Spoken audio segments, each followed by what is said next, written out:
Hello friends, fish curry बनाने के लिए सबसे पहले हम फ़िश लेंगे। ये हमारा पढ़ीना फ़िश है, जो कि उत्तर प्रदेश में इसे पढ़ीना नाम से जाना जाता है। ये लगभग मेरा 1.5 किलो फ़िश है। इसको हमने धुल लिया है और ये हमारे मछली के लिए मसाले हैं, जिसमें मैंने लगभग 2 बड़े चम्मच साबुत धनिया लिया है और 3-4 लाल मिर्च लिया है। इसको थोड़ा गैस पर हम सेक लेंगे। इसमें हमने स्टोन फ्लावर लिया है, जिसको उत्तर प्रदेश में झाल और अन्य नामों से भी जाने जाते हैं। इसको भी हम गैस पर सेक लेंगे। हमने इसमें जीरा भी लिया है, जो कि धनिया के साथ ही गरम करना था और हम भूल गए थे, तो इसमें हमने लगभग 2 चम्मच जीरा भी लिया है।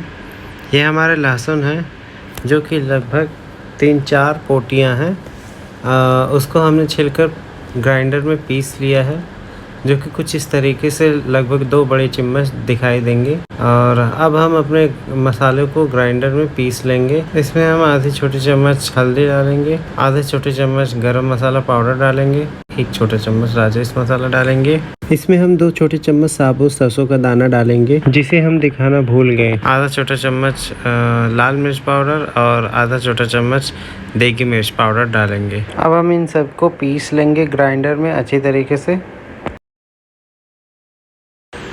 मछली फ्राई करने के लिए हम एक कढ़ाई लेंगे, जिसमें सरसों का तेल डाल लिया है। ये हमारी मछली है, जिसे आटे में लपेटकर मछली को फ्राई किया जाएगा तेल में, जो कि मीडियम आंच पर फ्राई किया जाएगा, ना कि तेज़ आंच पर। हमारा तेल गर्म हो गया है। हम अपने मछली को फ्राई करने के लिए कढ़ाई में डाल सकते हैं। इसी तरीके से हम अपने सभी मछलियों को एक-एक करके कढ़ाई में डाल के फ्राई कर लेंगे।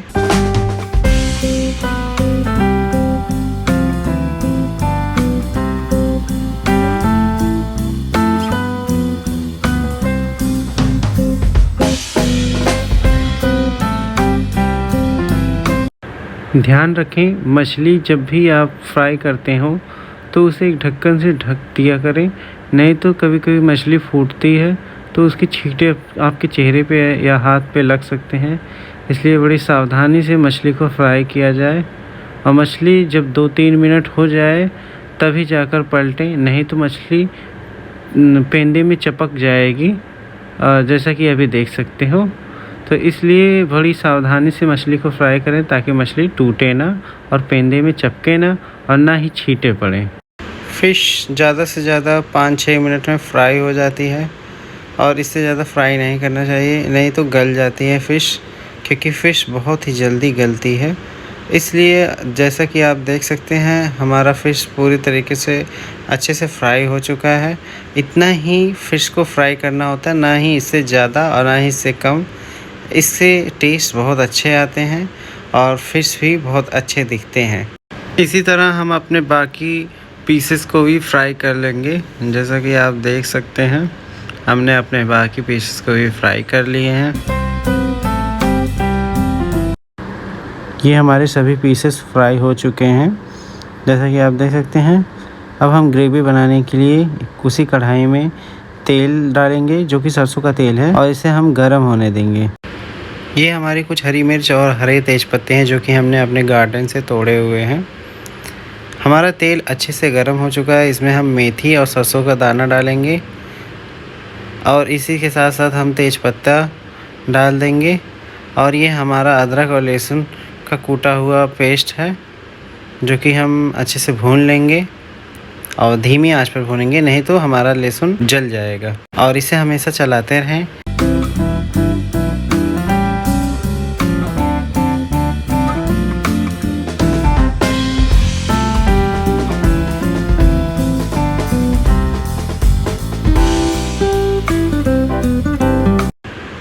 अब हमारे लहसुन पूरी तरीके से भुन चुका है।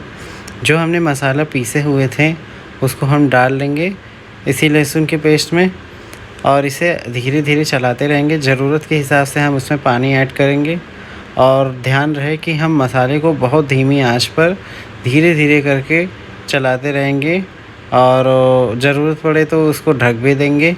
और इस प्रकार हमारा मसाला 10 से 15 मिनट में अच्छे तरीके से भुन जाएगा। जैसा कि देख सकते हैं, हमारा मसाला लगभग भुन चुका है। तेल छोड़ दिया है हमारे मसाले ने। अब यहीं पर हम पानी डालेंगे।